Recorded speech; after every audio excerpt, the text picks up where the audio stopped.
So, what's trending? Bridging your Catholic faith with your everyday life. You're listening to Trending with Timmerie on Relevant Radio.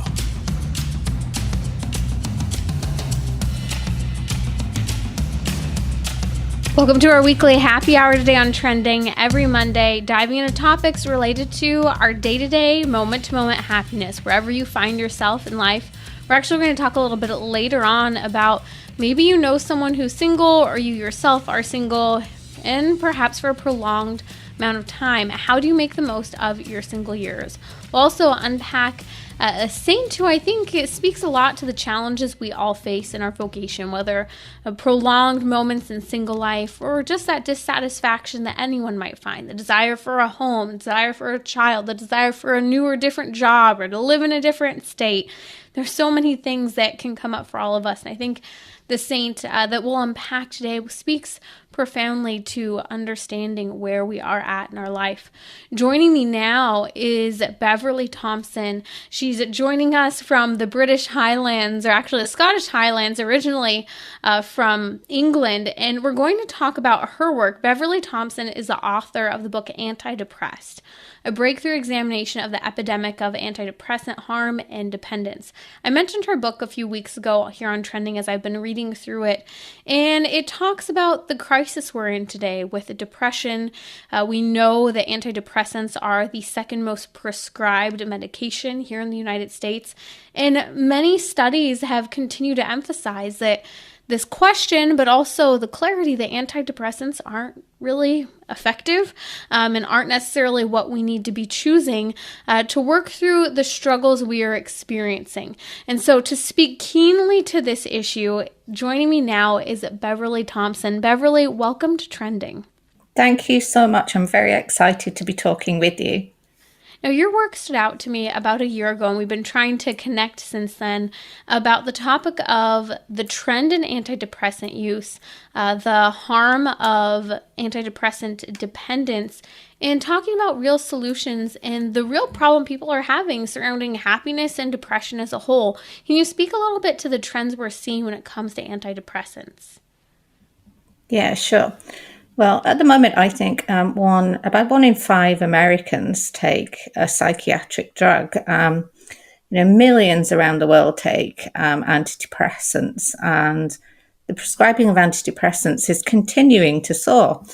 I always start by saying, when I talk about antidepressants, that no one should ever reduce or stop taking antidepressants without consulting their prescriber. That is really, really important. Antidepressant prescribing is continuing, as I say, to soar. But, one of the questions that I hoped to answer when I wrote my book was, do we really need them? And I think that's one of the questions that you are really interested in too. I suppose most of us have taken these drugs, if we have, and we haven't become informed about what these drugs actually do and don't do. And if we did, we would probably think twice about starting to take them. I never say that people shouldn't take antidepressants, but I say that they should be informed about the potential risks as well as the benefits. There is so much, it's such a complex issue, and there's so much we don't understand about these drugs still. So let's talk a little bit about the dependence that's happening for many people. You mentioned 1 in 5 Americans are on an antidepressant today. I'm amazed even, I'm a millennial, and so many of my generation, very blasé, I've been taking on an antidepressant.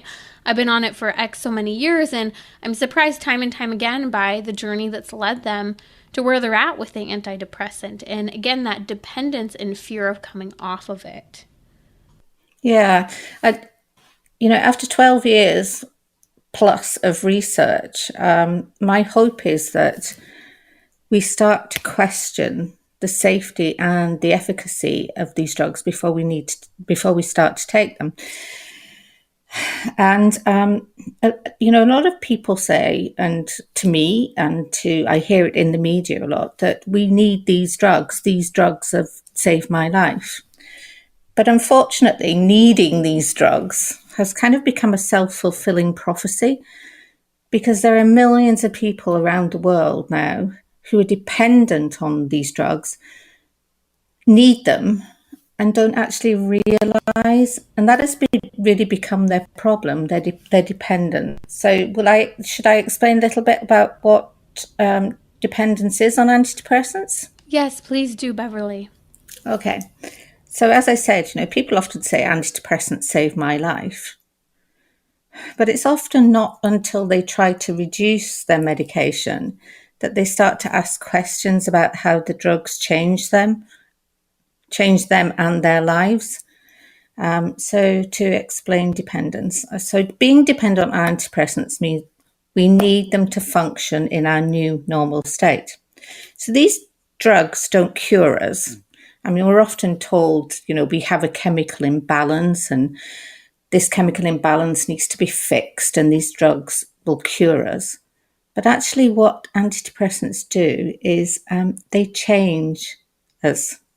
So being dependent on antidepressants means we need them to function in what has become our new normal state. And this new normal state is an altered version of who we were before we started taking the drugs. And that means that any reduction or changes to our antidepressant regimen can induce often serious physical and mental adverse effects. So there are millions dependent on these drugs around the world. And people choose to remain dependent because the adverse effects that they suffer when they try to reduce or withdraw, often told by doctors they have a relapse, is insufferable, and they go back to their doctor, they go back to their prescriber, they are given more drugs, and they continue on. Dependence is one of these things that makes us incredibly vulnerable. So especially in the States, where many people, I think it's millions, that can't afford the cost of their drugs. If we are suddenly unable to access them or communicate our need for these drugs, we are in a very, very difficult situation. It's not as simple with these drugs as, if we stop taking them, then they just stop working. Right. Stopping abruptly can prove fatal. Mm-hmm.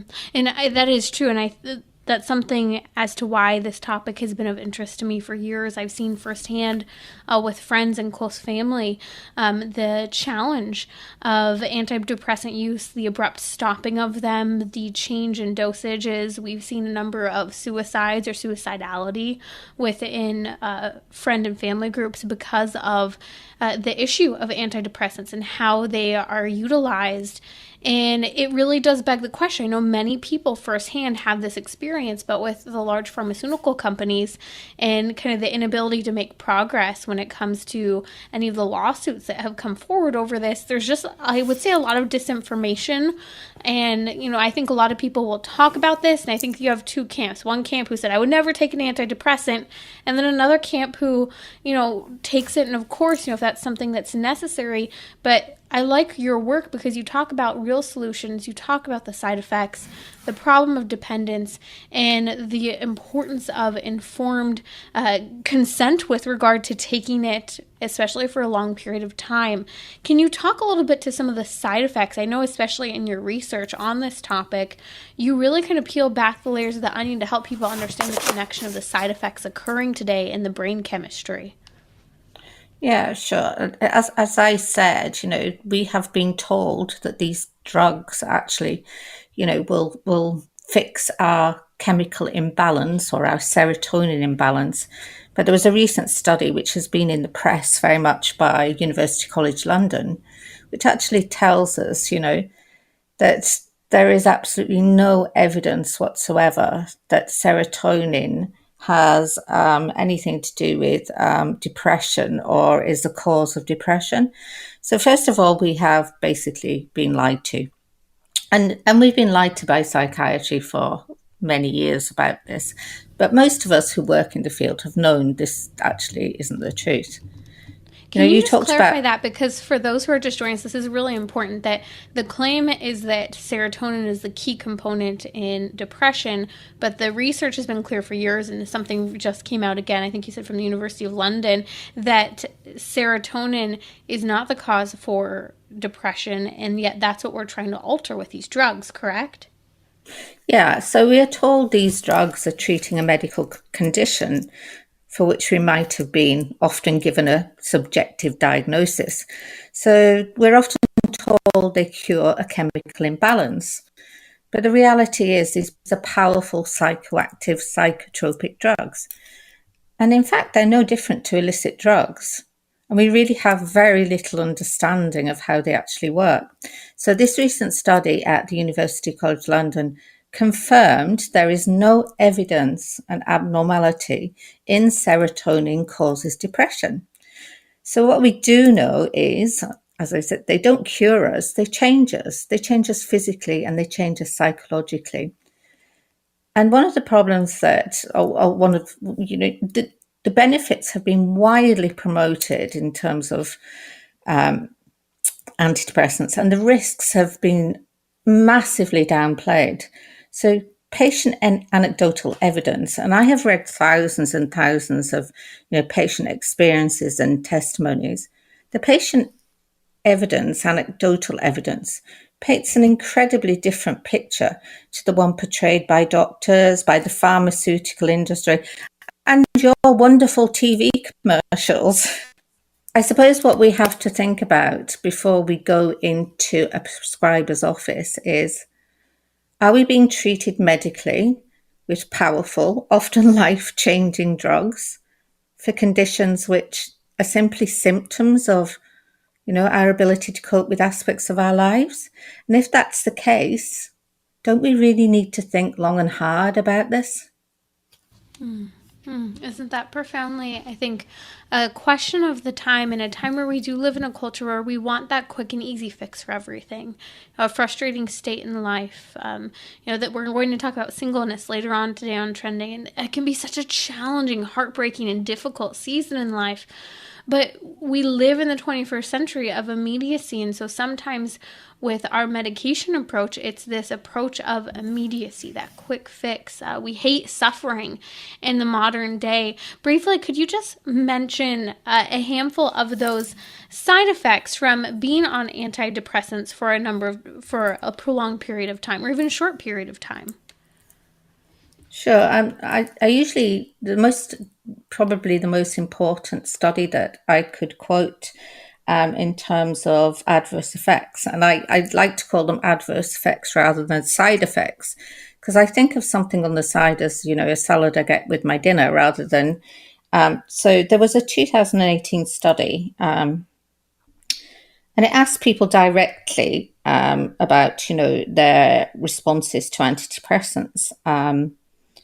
And it revealed that in real life research, the adverse effects are much greater than. You have to remember that most of the research that is done in this field is funded by the pharmaceutical industry. So this was an independent study. It was an online study, and it included 1,430 people and from 38 countries around the world. So 70.6% of people said they felt emotionally numb. 70% said they felt foggy or detached. 66% said they felt not like themselves. 66% had sexual difficulties. 62% had drowsiness. 60% reduction in positive feelings. 59% distorted dreams, 58% withdrawal effects, 58% agitation, 50% suicidality. And these are, if we think about it, these drugs are supposed to make us happy. They're supposed to make our lives better. But isn't it strange that they have such paradoxical effects? So Right. These drugs that are making us happy and are making us better, and millions of people keep taking, are reported to, cause all of these incredible adverse effects, which are actually making their lives worse.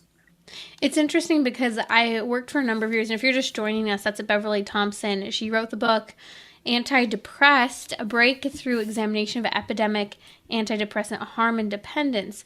And Beverly, I worked for a number of years in the crisis pregnancy centers, working with women firsthand who were facing an unplanned pregnancy. And we'd see these girls who came from difficult life choices and circumstances.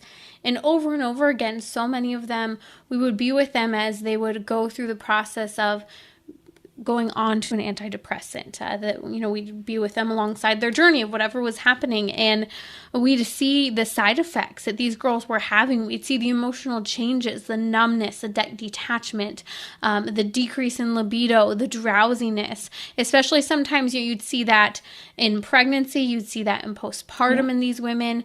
And we would see firsthand these girls are not being serviced the way they need. What their real need is a brokenness and a human experience, not a medical challenge. And I think that's what's fascinating, and you point this out in your book, that it's really been recently for the first time that we've seen where depression has been treated as a medical diagnosis in really this nation and the world. Can you speak a little bit to that?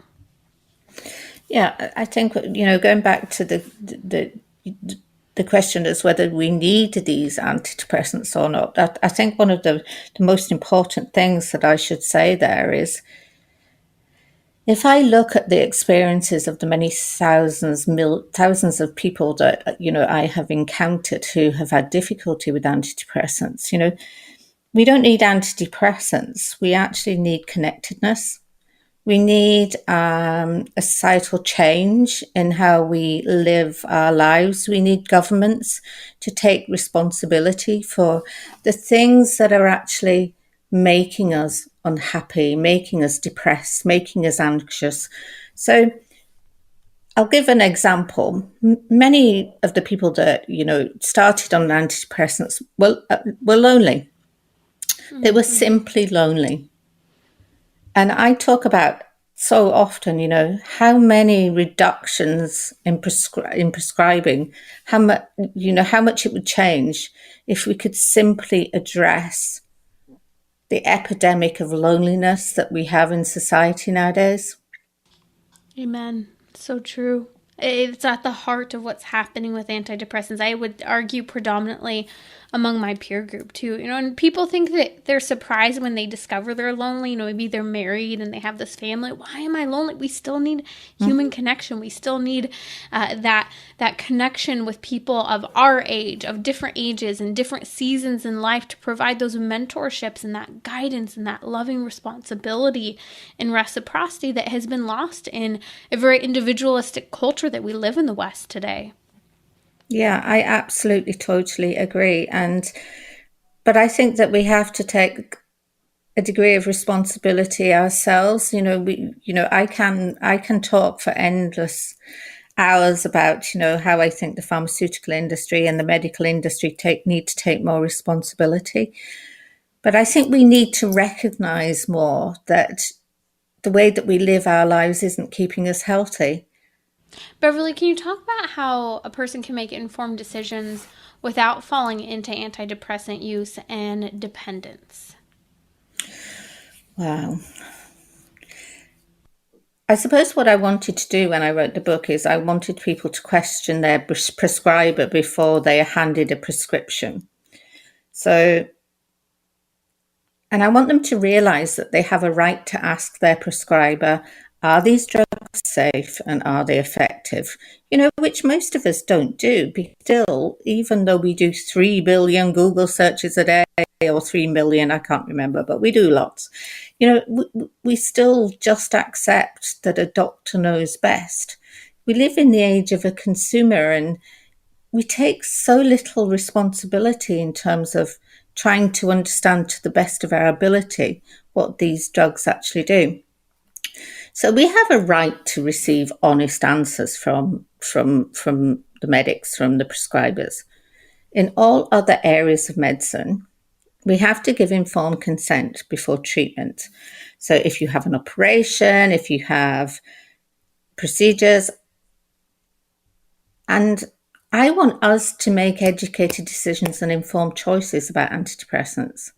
So as we talked earlier, the chemical imbalance theory was, we now know, and if we work in this field, we've known for a while, but people are starting to understand this was actually very useful fiction to get patients to accept their mental illness and to get them to take medications.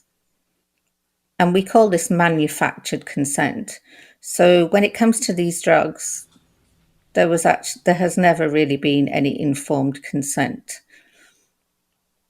And isn't that the challenge? So the lack of information, it's kind of such as a difficult topic of things such as birth control. A lot of people don't read the pamphlet of the birth control to see what the side effects are. It's a similar thing, I think, with hormonal contraception with antidepressants.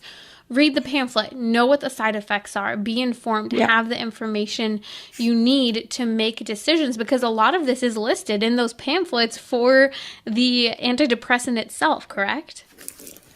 Yeah, that is so true. And, an SSRI antidepressant can have up to 200 adverse effects listed. Wow. So if you were to take out the patient information leaflet and read everything that is listed on there, again, you might think twice. And it's really interesting, because I talk about the millions of people who are dependent on these drugs. They still list this as something that is quite rare when it comes on the patient information leaflet. I want to dive more into the topic of brain chemistry and even the question about children taking antidepressants. It's become more common, especially over the last 15, 20 years. And with COVID, it's been a huge thing, leading to a number of fallouts in terms of behavioral issue with kids, depression, anxiety, suicidality. So we'll come back talking about the moral question of antidepressants with kids and whether or not they should be taking them. That's Beverly Thomson here on Trending with Timmerie. She's the author of the book Antidepressed, a breakthrough examination of epidemic antidepressant harm and dependence. You're joining us during our weekly happy hour, and we're diving into real solutions for difficult topics in our culture, but ultimately achieving lasting happiness, which is true joy in our Lord Jesus Christ. We'll also come back talking about single years. Are you single? Do you know someone who is? We'll discuss concrete ways to navigate those single years.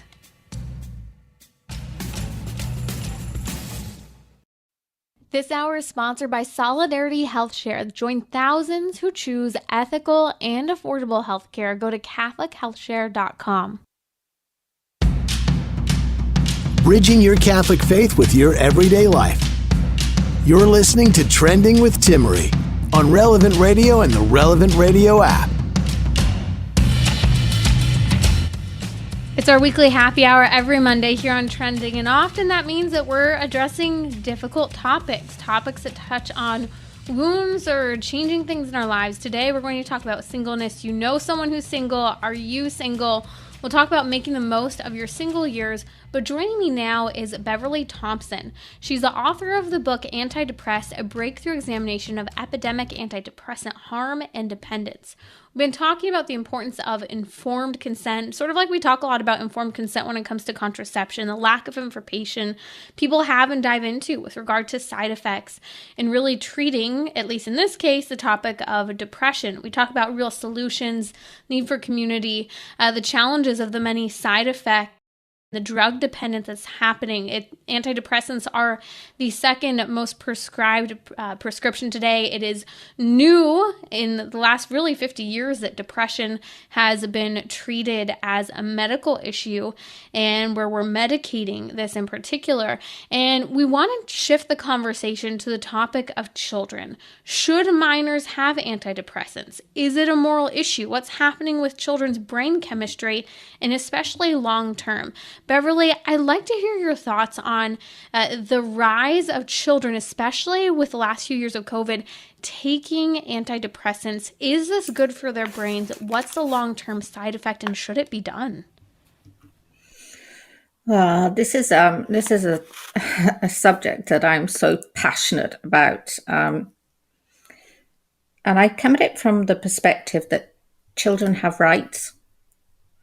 But I ask the question, do adults have the right to tell a child they have a faulty brain, rather than addressing what we've talked about before, the societal problems causing their distress? You know, we are medicalizing the distress of children and without any biological justification. So is this a moral issue? Yes.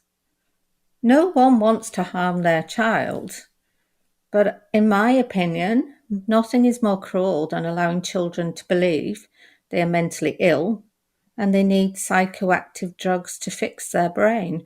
And you know, I talked before, these are powerful psychoactive psychotropic drugs. They are just the same as illicit drugs. They change our brain chemistry and they change the chemistry of children's brains. And do we have a right to do that? You know, I often quote the United Nations Convention on the Rights of a Child, and 25 years ago, it made a promise to children that it would do everything in their power, that they would do everything in their power to protect and promote children's rights, to survive and thrive, learn and grow, to make their voices heard and reach their full potential. And actually, in Article 33, it states you have the right to be protected from dangerous drugs. But by encouraging to believe they are broken and need drugs, are we taking away their right to thrive and learn and grow, to be protected and reach their full potential? And anecdotal evidence tells us we might well be doing just that.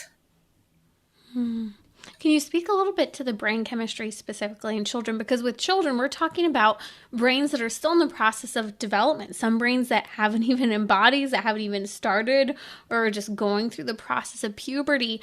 How does that disrupt and influence long-term the use of antidepressants?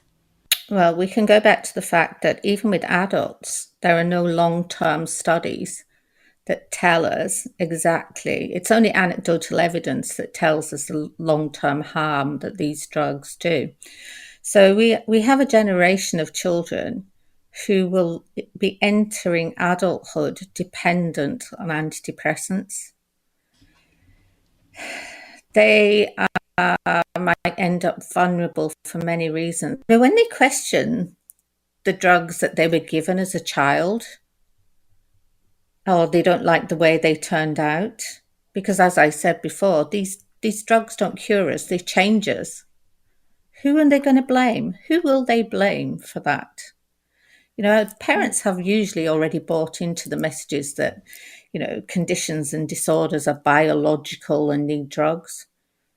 And you have to remember that the antidepressants, SSRI antidepressants, carry an FDA black box warning, and it has done since 2004, concerning their safety and efficacy. It's far from reassuring for under 25s, and there's an alarming link between rising suicide rates and antidepressant prescribing.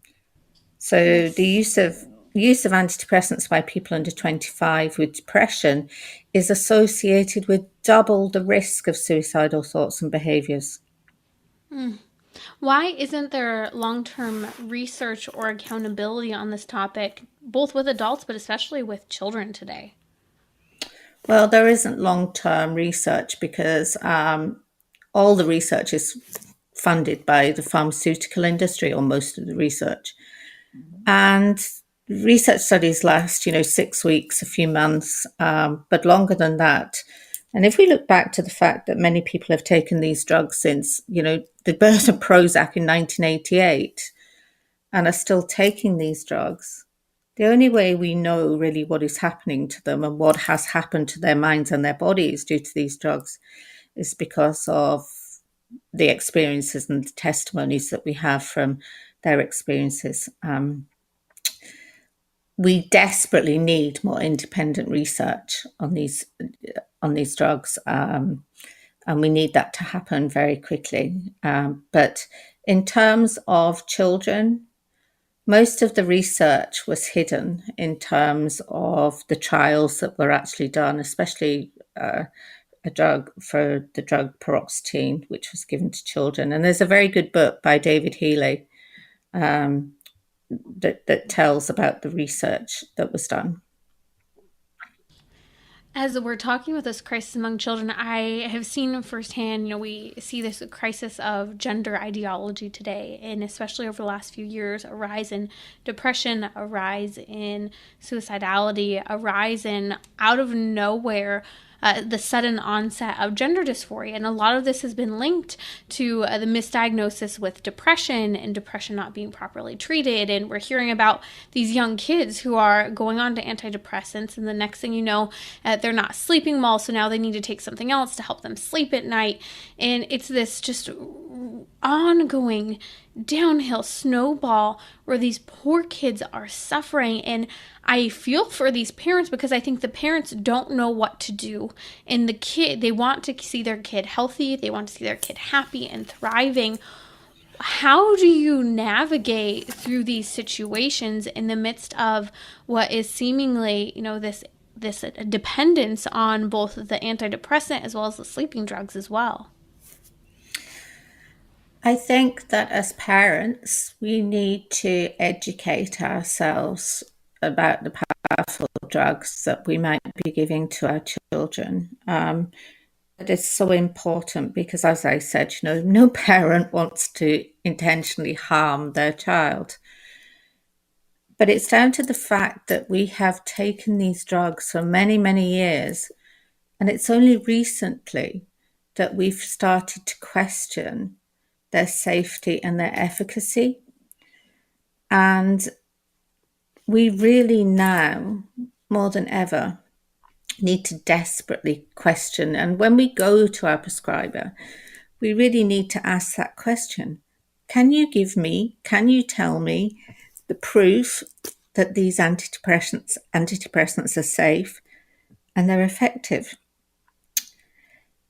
Going back to what we talked about earlier in terms of, the societal issues, it's just the same with children, isn't it? And we talked about loneliness. Loneliness you don't have to be 85 years old and living alone to feel lonely. Children can feel lonely today in today's society too. And I think there are lots of societal issues that we need to look at, really. But I don't think medicating our children is really helping anything. Because if I look at the long-term effects from the anecdotal evidence, and I look at the suicide statistics and self-harm statistics, we really need to start questioning more and more.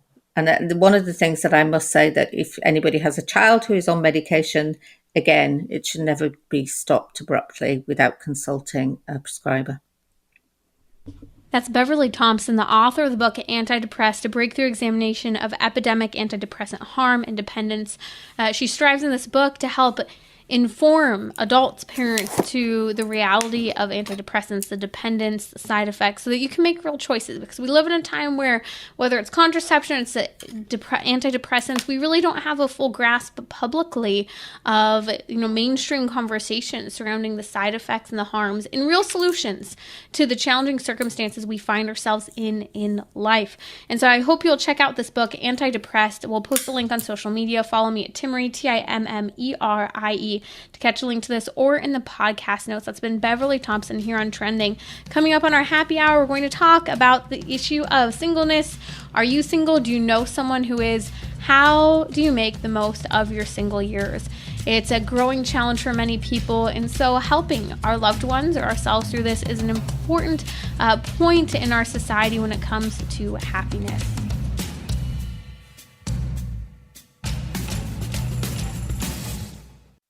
Today's programming is sponsored by Kolbe Academy. Offering a customized Catholic curriculum, Kolbe Academy knows the ultimate goal of education is to help our children be saints.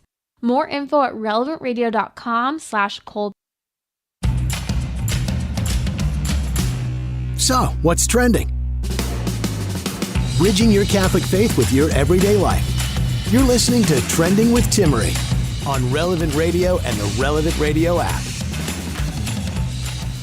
Okay, I am officially on baby watch over here. My sister is due today, and lo and behold, the contractions are happening. So if you could keep my sister Jacqueline in your prayers, I'm so excited to meet my niece and soon to be goddaughter. So if you could keep them in prayers, we are praying for them and excited. And actually, fun fact, so a lot of you probably remember and know this, my sister and I were married 2 weeks apart.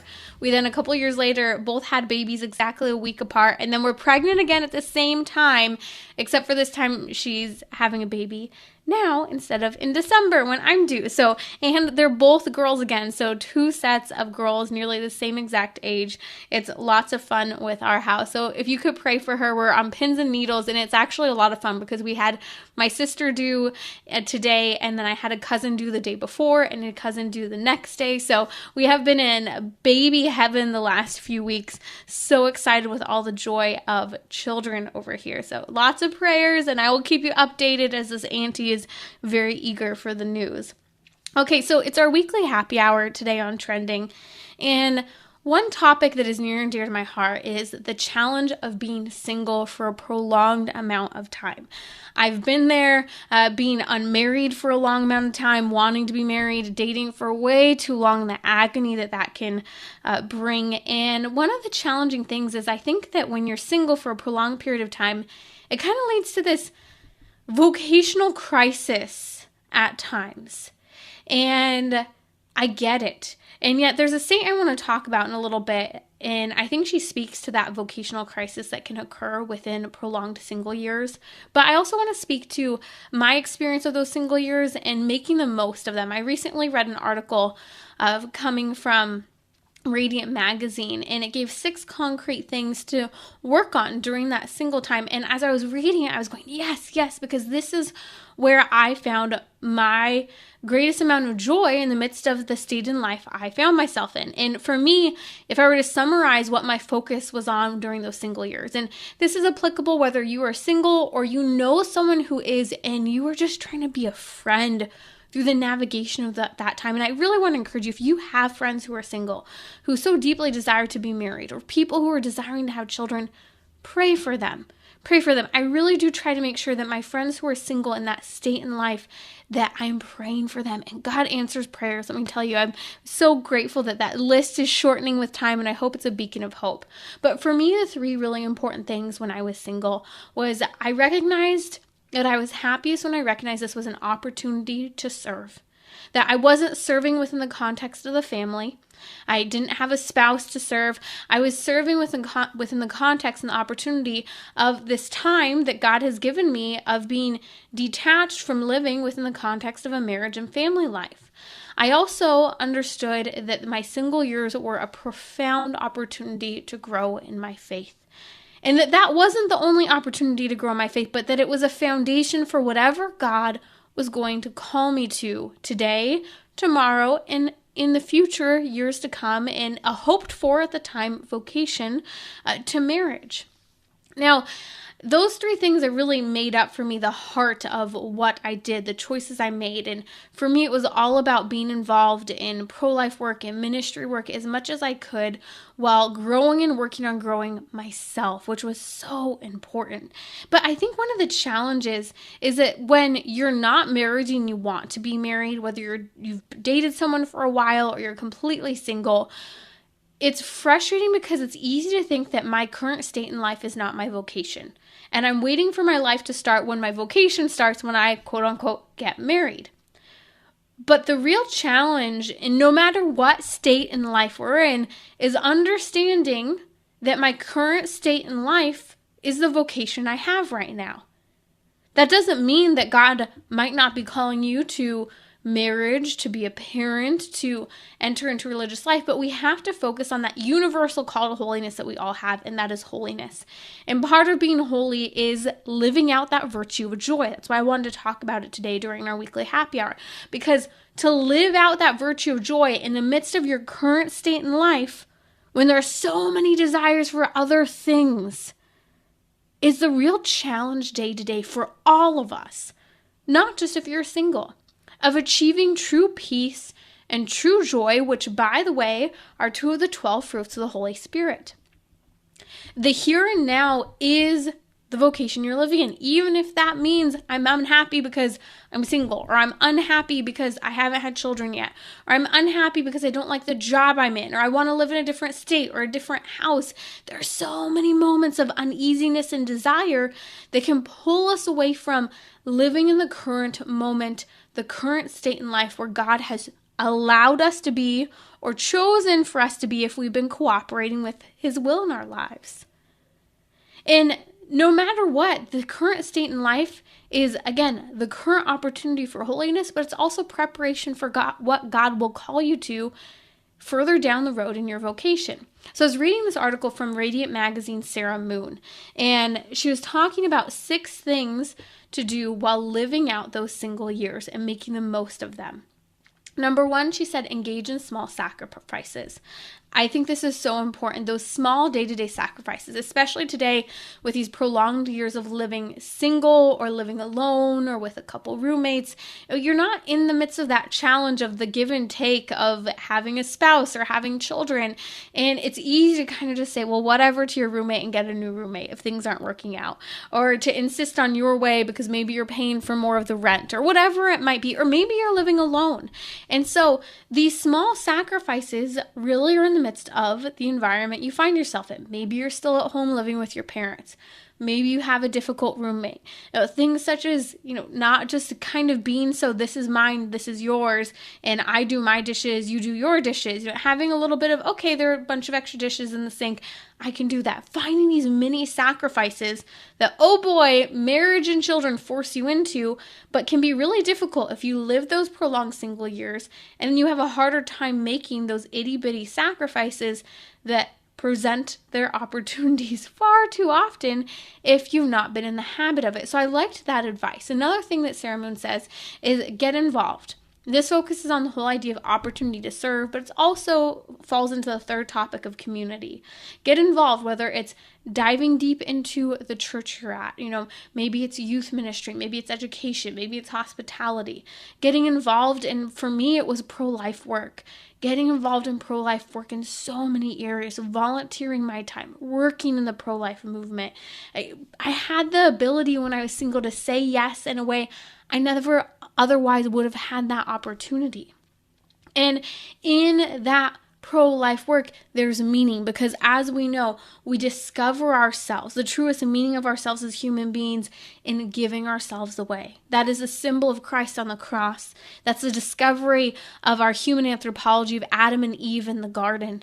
That who we are as human beings is made to be a gift. And so finding joy in the midst of our current state in life means getting involved, being generous in those single years. The third topic is community, how important community is. And this is so true. And one thing that I really love that's pointed out in this article from Radiant Magazine's Sarah Moon is take the opportunity to make sure you're fostering relationships with people not just your same age, not just single as well, but who are in different seasons in life, different age ranges, different seasons, those who have families, those who are above.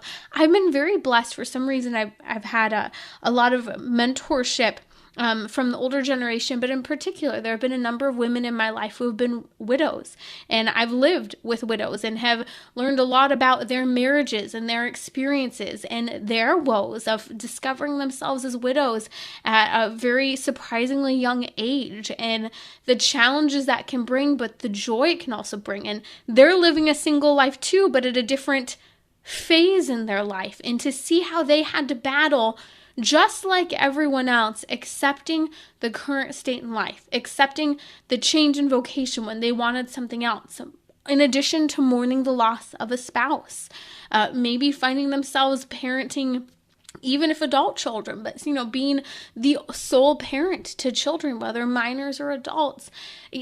This social life, I think the community dimension, we learn so much from our peers, but remembering peers need to be in different seasons of life as well. They can help us learn a tremendous amount, I think in particular, about suffering in a time where we hate suffering. And those single years really can be a period of suffering. And it's easy to allow ourselves to just ruminate in that rather than coming out of that in the fullness of the life God is calling us to.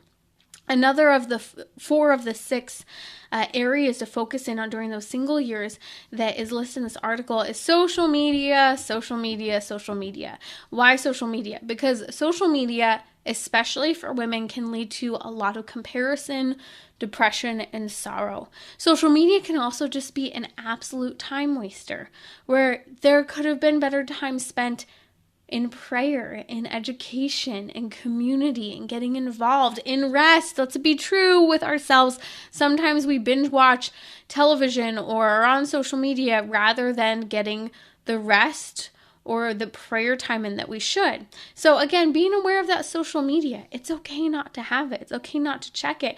And it's okay if it makes you feel lousy, because that's what social media is. It's meant to show you the lives of everyone else and their best moments that they want to share. Social media for me was a hard one when I was not married yet and saw everyone getting married and saw all of the people that I mentored who were years behind me getting married. That's difficult. There was one thing commented on an article I was reading where this woman said, I was single and I saw all my friends get married, and then I saw all of the kids that I babysat get married as well, and I still saw myself single. And so sometimes that connectedness on social media, that false connectedness, can make it a little harder in the state in life that you're in of finding joy and peace, those fruits of the Holy Spirit. So number 5 is prayer. And I would say the most important to our service and prayer, in my opinion and in my journey of living those prolonged years not married yet, for me, prayer was the heart and soul of why I really don't think I despaired. Were there difficult days? Yes, but there wasn't a moment of despairing. I always knew God had me right where he had me for a reason, even if it was challenging, and there was joy in that. I can think of, for me, going to daily mass was so important, getting up before everything else and really spending that time in prayer. And I wouldn't just go to daily mass. I'd spend 30 minutes before or after mass in prayer, before the Blessed Sacrament, adoration if possible. I really tried to go to confession either weekly or every 2 weeks. And sometimes we have this misconception that we only need to go to confession if we're in the state of mortal sin. It's not true. If you were in a state of mortal sin, you better go running to confession. But Pope St. John Paul II literally went to confession every single day. I don't think this was because he was in a state of mortal sin. I think it's because the level of God's grace and mercy, and number 1, grace, is so important that it can help us in working through those day-to-day little sins and bad habits. And confession gives us, 1, the grace, and 2, the accountability to prayerfully and faithfully work through our brokenness, our human frailty. So daily mass and confession at least every 2 weeks, and maybe even weekly, is very helpful for those additional graces. For me too, in this prayer section, I spent a full summer long of formation with a religious community. They had a program for people who were not, looking to join religious life, but to really take that month away to enter into a deep state of prayer and that community of being with the religious community and the formation and the education. These are things that you can never do when you're married, and they're incredible opportunities. And number 6, and it comes back to even what I just mentioned, Sarah Moon in this Radiant Magazine article mentions, in living the most of your single life, she says, embrace opportunities. Again, I said that a moment ago, that summer-long formation, it was life-changing. It gave me a foundation of prayer that I otherwise wouldn't have had at that level. It gave me an example in the mentorship of a religious community of brothers and sisters in religious life, hearing their stories of their single years before they finally chose to enter into religious life. And often many of our religious brothers and sisters lived those prolonged single years. So again, small sacrifices, get involved, community, limit social media in that comparison game, grow in prayer, and embrace opportunities, whatever they might be, serving. It might even be traveling. I think sometimes this overemphasis of traveling is real in those single years. I think it's a great gift, but embrace opportunities that God is sending your way for your growth and for you to delight in the life that God has given you. Now, kind of to summarize all of this, I was thinking about the feast day tomorrow that we celebrate, August 30th, of St. Jeanne Jugan. She is the founder of the Little Sisters of the Poor, who have been in the news a lot the last few years with making sure that they don't have to pay for contraception and abortifacients and all of those things. And they won, remember the lawsuit. But St. Jeanne Jugan, the founder of the foundress of the Little Sisters of the Poor, she lived her vocation in the here and now. She didn't wait until later, and she lived prolonged single years. She didn't know for sure that she wasn't going to marry, but she knew God had a plan for her. There's a story about how she had actually received a couple of marriage proposals, one at about 18 and another around the age of 24. And she didn't marry when she was younger. She told her mother at one point, she said, "God wants me for himself. He's keeping me for work which is not yet founded." I found this riveting because she wasn't in a religious order.